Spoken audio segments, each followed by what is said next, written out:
दोस्तों, इस बदलती दुनिया में इंसान इतना ज़्यादा बदल गया है कि अपनी हवस की भूख को शांत करने के लिए अपने असली रिश्तों को ही चबा जाते हैं। दोस्तों, आज की कहानी बिल्कुल इसी बात से मिलती-जुलती है, जिसमें एक आदमी था, उसकी पत्नी की मृत्यु हो जाती है और उसकी पत्नी की जब मृत्यु हो जाती है, तो वह दूसरी शादी कर लेता है और दूसरी शादी करने के बाद भी उसका जो हवस था, वह ठंडा नहीं हो रहा था। दोस्तों, इस आदमी के इतने अनगिनत कारनामे हैं, जिससे सुनने के बाद आपके पैरों तले ज़मीन खिसक जाएँगे।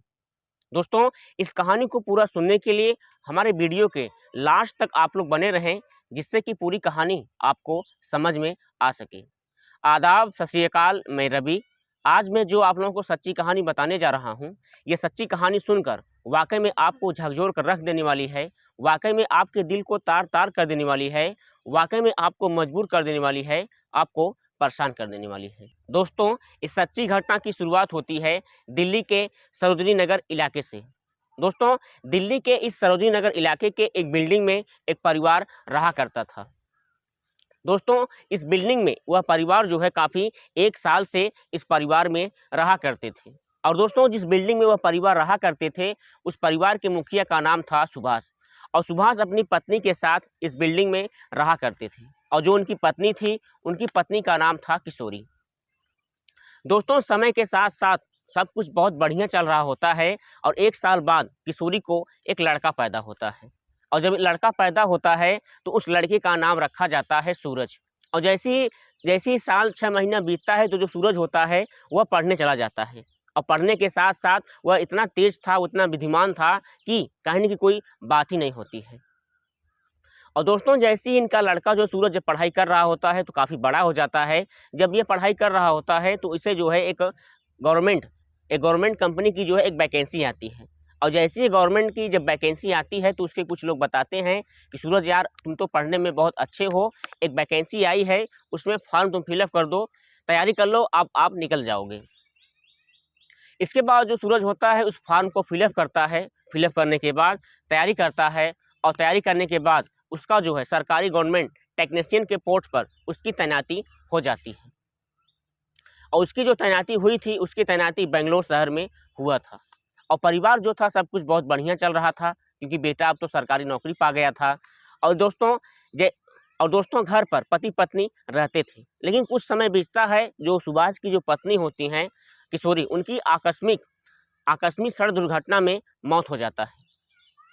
मौत हो जाने के बाद उनका अंतिम संस्कार कर दिया जाता है। इसके बाद जो सुभाष होते हैं, वह अपने आप को अकेला महसूस करने लगते हैं और सुभाष जो होते हैं, सुभाष के बगल में एक ज्योति नाम की एक लड़की रहा करती थी, क्योंकि सुभाष जो है उसकी पड़ोसी थे और ज्योति जो होती थी, सुभाष को अपने घर की वायरिंग की काम और कुछ जो बाहरी काम होते थे, उससे करवाती थी और जो सुभाष था, उसका जो है काम बेहिचक, बिना कुछ सोचे समझे उसका काम पूरा कर देता था, क्योंकि किशोरी के जाने के बाद वह अपने आप को अकेला महसूस कर रहा था।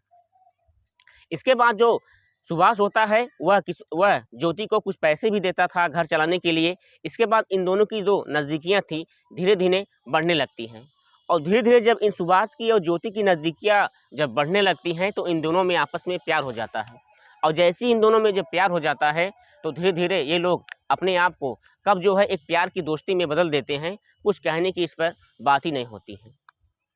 इसके बाद जो ज्योति और सुभाष होते हैं, एक दूसरे को पसंद करने के साथ-साथ ये दोनों आपस में संबंध भी बनाने लगे थे। इधर जो इनका बेटा जो बैंगलोर में टेक्नीशियन के पोस्ट पर अपनी जो सरकारी काम कर रहा था, उसी जॉब में एक सोनल नाम की लड़की होती है। उस सोनल नाम की लड़की से उसका प्यार हो जाता है। जैसे ही सोनल नाम की लड़की से उससे प्यार हो जाता है, तो इन दोनों की जो नज़दीकियाँ थी, इन दोनों की भी बढ़ने लगती हैं और जैसे ही इन दोनों की नज़दीकियाँ जब बढ़ने लगती हैं, तो ये भी उससे प्यार करने लगता है और धीरे-धीरे ये दोनों जो है आपस में इधर बैंगलोर में संबंध बनाने लगते हैं। अब दोस्तों, यहाँ सोचने वाली बात ये होती है कि जो बाप था, वह गाँव में संबंध बना रहा था किसी महिला के साथ, इधर जो बेटा था, यह बेटा भी बैंगलोर में किसी अनजान लड़की के साथ वो भी संबंध बना रहा था। अब यहाँ सोचने वाली बात ये थी कि दोनों जो है एक ही कैटेगरी के हो जाते हैं। अब दोस्तों, यहाँ जो सोचने वाली बात ये हो जाती है, जो सुभाष था, जो ज्योति से प्यार करता था, ज्योति से जो संबंध बनाता था, जो गांव के लोग होते थे, इससे सुभाष पर शक होने लगता है। और जैसे ही सुभाष पर ज्योति के प्यार और संबंध के बारे में शक होने लगता है, सूरज का कुछ दोस्त होते हैं, सूरज को फ़ोन करते हैं और पहले तो हाल चाल लेते हैं, पूछते हैं सूरज भाई और बताओ कैसे हो आप, और बेंगलोर में सब कुछ काम अच्छा चल रहा है। तो काफ़ी बातचीत होता है। लास्ट बात उनसे यही कहा, वो लोग कहते हैं कि सूरज आपके जो पिता हैं ज्योति में, इसी गांव के ज्योति लड़की के साथ उनका अफेयर चल रहा है और वे दोनों गंदी हरकतें कर रहे हैं और ये दोनों नाजायज़ संबंध भी स्थापित कर रहे हैं। इतना वाक़ जैसे ही सूरज सुनता है तो वहाँ से बेंगलोर से बिना कुछ बताए वह सीधा जो है सरोजनी नगर इलाके में वह पहुँच जाता है। और वहाँ से जब वह पहुँचता है तो पहुँचने के बाद वह जो है सबसे पहले दरवाज़ा खोलता है और जैसे ही दरवाज़ा खोलता है तो उस दरवाजे के कमरे में सूरज, उस दरवाजे के कमरे में सुभाष और ज्योति नाम की लड़की दोनों एक साथ मौजूद होते हैं। इतना देखने के बाद जो उसका पारा होता है 7वें आसमान पर चढ़ जाता है। और जैसे ही 7वें आसमान पर जब इसका पारा चढ़ जाता है तो वह अपने पिता से पूछता है, ये बताओ ये ज्योति इस कमरे में क्या कर रही है। तो यहाँ सोचने वाली बात फिर ये हो जाती है कि जो सुभाष होते हैं वह कहते हैं कि किशोरी के जाने के बाद मैं अपने आप को बिल्कुल अकेला महसूस कर रहा हूँ, इसीलिए ज्योति को मैं पसंद करता हूँ और ज्योति से मुझको भी पसंद करती है, मैं इससे शादी करना चाहता हूँ। लेकिन जो सूरज होता है इनकी शादी से जो है काफ़ी वह हाँ में हाँ नहीं मिलाता है और शादी नहीं करने के लिए इनको सलाह देता है। लेकिन जो है जो सुभाष होते हैं अपनी बेटी के कहा नहीं मानते हैं और गांव वालों का सपोर्ट लेते हैं, क्योंकि ज्योति भी उनको पसंद करती थी और सुभाष भी उसको पसंद करते हैं। और गांव वाले से सपोर्ट लेने के बाद ये दोनों एक दूसरे से शादी कर लेते हैं। इधर इनके शादी से जो सूरज होता है वह काफ़ी खुश नहीं होता है, वह अपने आप में नाखुश होता है और ज्योति को देखने के बाद वह चिड़चिड़ापन महसूस करने लगता है। अब यहाँ सोचने वाली बात ये हो जाती है कि जो ज्योति होती है सूरज की सौतेली माँ हो जाती है।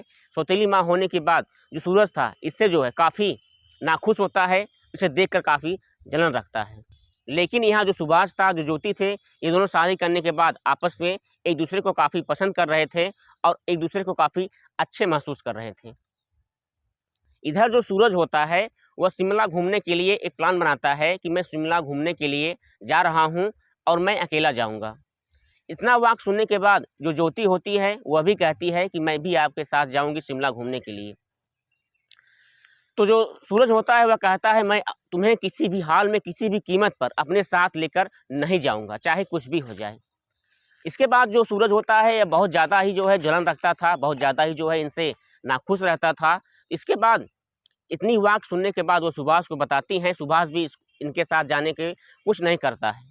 लेकिन बाद में किसी तरह बात बन जाती है और सूरज जो है अपनी माँ ज्योति को, उस लड़की को लिवा कर जो है शिमला घूमने के लिए निकल जाते हैं।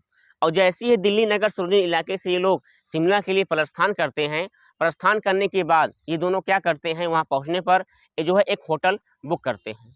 और होटल बुक करने के बाद ये दोनों शिमला के अलग अलग स्थानों में जाकर ये घूमते हैं, अलग अलग प्लेस पर जाकर ये लोग नाश्ता पानी करते हैं और अलग अलग स्थानों को देखते हैं, फ़ोटो खींचते हैं और सेल्फी लेते हैं। ये दोनों हर जगह सुबह से लगाकर शाम तक घूमते हैं, घूमते घूमते इतने थक जाते हैं और थक जाने के बाद ये जो है अपने कमरे में आता है।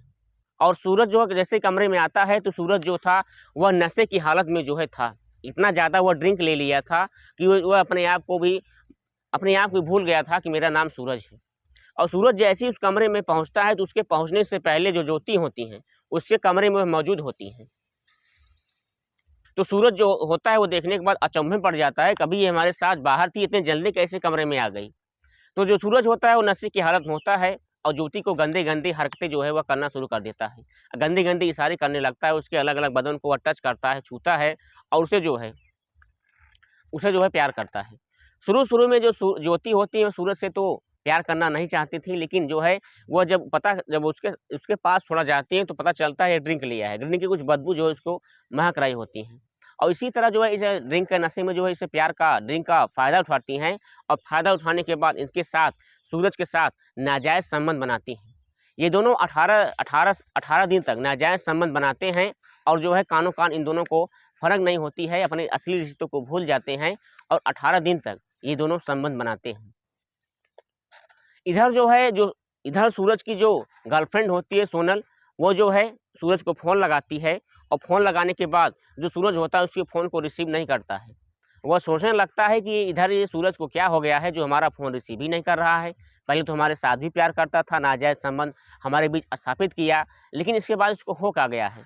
लेकिन पिछले कुछ दिनों के बाद जब सोनल ने कुछ इसकी जाँच पड़ताल किया, जब इसकी कहानी को सुना जो है, तो पता चला ये दोनों 6 महीने से 6 महीने से शिमला के होटल में ये दोनों आपस में संबंध बना रहे हैं और इसीलिए मुझे भूल गए हैं। इधर पिता जो है काफ़ी परेशान हो जाते हैं कि ये दोनों 6 महीने से बेंगलोर गए हुए हैं घूमने के लिए। ये दोनों 6 महीने से शिमला घूमने के लिए गए हैं, लेकिन अभी तक ये दोनों वापस नहीं आए, क्या कर रहे हैं? पिता के लाख कहने के बाद जो सूरज और ज्योति होते हैं, वे दोनों घर पहुँचते हैं और जैसे ही सूरज और ज्योति घर पहुँचते हैं, तो ये दोनों शाम को भोजन कर रहे होते हैं। जैसे ही शाम को ये दोनों भोजन कर रहे होते हैं, तभी जो ज्योति होती है उसके पेट में बहुत ज़्यादा दर्द होता है। जैसे ही इसके पेट में बहुत ज़्यादा दर्द होता है, दर्द समा नहीं होता है, तुरंत एम्बुलेंस को फ़ोन किया जाता है। एम्बुलेंस वह आती है और आने के बाद इन ज्योति को उस एम्बुलेंस में बैठाया जाता है और सूरज और सुभाष दोनों आगे बैठते हैं। अब आगे बैठने के बाद ये दोनों अस्पताल में लेकर जाते हैं, डॉक्टर से मिलते हैं, जाँच पड़ताल किया जाता है। जाँच पड़ताल करने के बाद वहाँ पता चलता है कि जो ज्योति है पिछले 3 महीने से वह प्रेग्नेंट है और जो है प्रेग्नेंट है। इसके बाद डॉक्टर जैसे ही बाहर आते हैं और सुभाष से कहते हैं कि आपकी जो पत्नी है, मुबारक हो, आपकी पत्नी को बेटा होने वाला है। इतनी बात सुनने के बाद जो सुभाष होता है उससे बहुत ज़्यादा झटका लग जाता है कि पिछले 8 महीनों से हमारी पत्नी हमारे पास नहीं है, तो कैसे जो है प्रेग्नेंट हो गई, कैसे इसके पेट में बच्चा ठहर गया। इसके बाद जो ज्योति होती है इसके बाद जो ज्योति होती है, ज्योति को डॉक्टर से छुट्टी मिलती है। छुट्टी मिलने के बाद वह घर पहुंचती है। दोस्तों, जैसे ही हॉस्पिटल में जो ज्योति भर्ती होती है, इतना वाक़ सुनने के बाद जो सुभाष थे अपने बेटे को उस समय तो कुछ नहीं कहते हैं, लेकिन जैसे ही घर पहुंचती है तो अपने बेटे को बहुत बुरा भला कहते हैं। इतनी गंदी बात कहते हैं कि कहने की कोई बात ही नहीं होती है। इसके बाद जो ज्योति होती है अपने आप को भी शर्मिंदगी महसूस कर रही होती है और बहुत ज़्यादा अपने आप में ग्लानि महसूस कर रही थी। इसके बाद ग्लानि महसूस कर रही थी। ज्योति ने एक प्लान बनाया, सूरज से बातचीत किया और बातचीत करने के दौरान वह सोचा कि ये दोनों ये जो सुभाष है, ये हमारी बीच में जो है रुकावट बन रहा है। ऐसा करो कि तुम अपने पिता को ही यहाँ से सदा के लिए अलविदा कह दो, जो काफ़ी प्रॉपर्टी है हमारे नाम हो जाएगी, हम दोनों काफ़ी ऐश आराम से ज़िंदगी जो है जिएंगे। लेकिन इतना वाक़ सुनने के बाद जो सूरज होता है अपने पिता के मारने की इच्छा नहीं करती है, लेकिन काफ़ी हद तक कहने के बाद जो सूरज होता है वह इस काम को करने को अंजाम देने के लिए वह शुरू में वह काम करने को अंजाम देने के लिए वह शुरू हो जाता है। इसके बाद शाम का वक्त होता है, जो ज्योति होते हैं खाना पीना बनाती हैं और जो सुभाष था कहीं बाहर गया था। बाहर आने के बाद ये दोनों क्या करते हैं, सुभाष को शराब पिलाते हैं और शराब पिलाने के दौरान उसमें जहर मिला देते हैं और जैसे ही वह शराब को पी लेता है, पीने के बाद वह क्या करता है, वह मर जाता है। इसके बाद उसे अपने कमरे में अलग ले जाकर उसे रख देते हैं और सुबह जब होता है, सुबह रोने धोने का नाटक करते हैं और जैसे ही सुबह होता है तो पुलिस को इन्फॉर्मेशन किया जाता है। पुलिस जो होती है वहाँ पहुँचती है और पहुँचने के बाद शव को पोस्टमार्टम लेती है। पोस्टमार्टम में खुलासा ये होता है कि शराब में जहर मिलाया गया था, इसी कारण जो है इसकी मृत्यु हो गई थी। इसके बाद जो पुलिस होते हैं इन दोनों को गिरफ्तार करती है। गिरफ्तार करने के बाद काफ़ी सख्ती से इन दोनों पर पूछताछ किया जाता है। पूछताछ करने के बाद इनसे जो है इनसी कहानी को उगलवाया जाता है। जब इन दोनों कहानी बताना शुरू करते हैं कि हम दोनों शुरुआत में सुभाष हमारे घर आता था, मैं इससे प्यार करती थी और प्यार करते करते हम दोनों आपस में नाजायज़ संबंध भी स्थापित किए। लेकिन जैसे ही सूरज को मालूम होता है तो हमारी इस नाजायज़ संबंध से काफ़ी अनखुश होता है। अनखुश होने के साथ साथ लेकिन सुभाष जो होता था मुझसे प्यार करता था और प्यार करने के बाद हम दोनों जो है शादी कर लिए। शादी करने के बाद जो ये सूरज होता है मुझे शिमला घुमाने के लिए लेकर जाता है। ये नशे की हालत में था, मैंने अपने असली रिश्ते को भूलकर इसके साथ लगातार 18 दिन तक संबंध बनाया। इसके बाद हम दोनों जान गए। जानने के बाद भी 18 महीनों तक हम दोनों का संबंध का सिलसिला लगातार चलता रहा। लेकिन जैसे ही जो है मैं संबंध बना रही थी तो मैं प्रेग्नेंट हो गई थी। जैसे ही मैं घर पहुंची तो मैं शाम को भोजन इन लोगों को करा रही थी। कराने के बाद जैसे ही इन्हें मालूम होता है तो वो हॉस्पिटल लेकर जाते हैं। हॉस्पिटल आने के बाद हमारे पेट में बच्चा हो जाता है। इसके बाद जैसे ही इसकी खबर सुभाष को मालूम होता है तो सुभाष जो होते हैं काफ़ी भरा बुरा कर रहे थे और हम दोनों के बीच में यह रुकावट पैदा कर रहे थे। इसलिए हम दोनों ने प्लान बनाया और इन लोगों शराब में जहर मिला दिया। शराब में जहर मिला दिया। जैसी शराब को पीते हैं वह जो है मर जाते हैं और हम दोनों रोने धोने का नाटक करते हैं। पुलिस इतनी बात सुनने के बाद उसके पैरों तले ज़मीन खिसक जाती है कि ये दोनों अपने ही असली रिश्तों को भूलकर जो है हवस के चक्कर में अपने ही पिता, अपनी ही माँ के साथ इतना घिनौना काम करते हैं कि कहने की कोई बात ही नहीं होती है। इन लोगों को गिरफ्तार करके चार्जशीट लगाकर जेल के सलाखों के पीछे भेज दिया जाता है। दोस्तों, ऐसी ये रोचक कहानी के लिए हमारे listen Ravi story crime channel को सब्सक्राइब कर लीजिए, लाइक कर लीजिए ताकि ऐसी घटनाएं आपको मिलते रहें। मिलते ही नई पेशकश कहानी के साथ, तब तक के लिए धन्यवाद।